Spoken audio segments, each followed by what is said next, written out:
Hello, friends. In early November, Rabbi Jonathan Sachs, a renowned moral thinker and globally respected intellect of Judaism, died after a short bout with cancer. He was 72.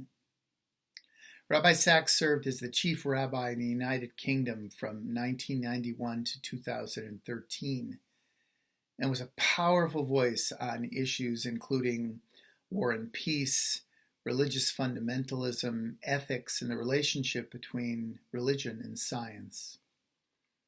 Rabbi Sachs saw himself in the modern Orthodox tradition, and he wrote more than 20 books in his lifetime. His commentaries on the Torah and Jewish prayer reached large audiences and were especially warmly received. In his 2002 book, The Dignity of Difference, Rabbi Sachs wrote, "God has spoken to mankind in many languages, through Judaism to Jews, Christianity to Christians, Islam to Muslims, etc. God is the God of all humanity, but no single faith is or should be the faith of all humanity." End quote.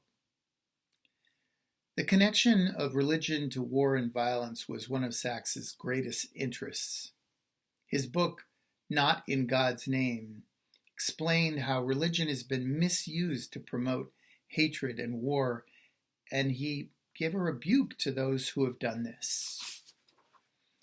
Again, Sachs wrote, "Human beings have both a propensity for altruism and a propensity for violence and evil.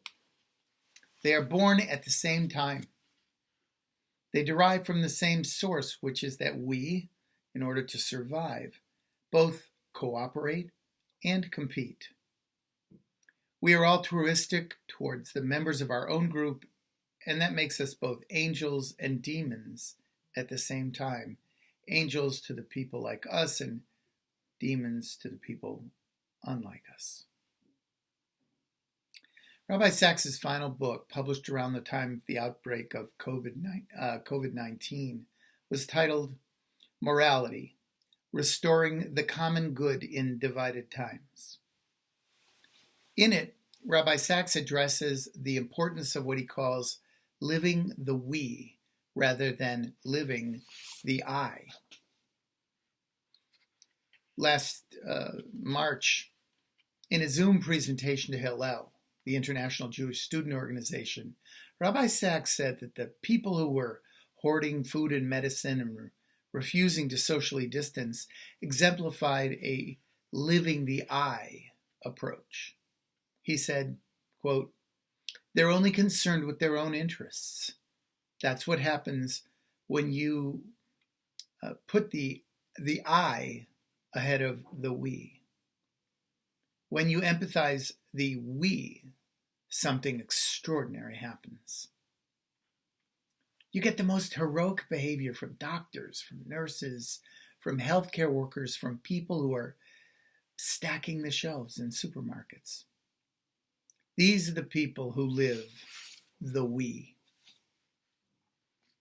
On racism, Rabbi Sachs wrote, "We still have to fight for the truth that every group should feel safe, and that our differences, not just our similarities, are what make us human." Rabbi Sachs proclaimed that we need to take responsibility for our misdeeds, and he emphasized the power of the Jewish profound spiritual practice of atonement. Zichrono livracha, may his memory be a blessing for all the hearts who were touched by his teaching and presence. This coming Sunday evening, January 24th, from 7 to 8:30 p.m. on Zoom, I will be participating in an interfaith prayer service for racial atonement. I will join clergy leaders from across the faith spectrum locally who are urging our communities to come to terms with our responsibility for racial injustice and inequity. This public acknowledgement of our wrongdoing honors Rabbi Sachs's teaching and commitment to create a more just and compassionate world. The link is in the happenings. I hope you can join us. Take care, stay safe, and be well. Shalom uvracha, peace and blessings.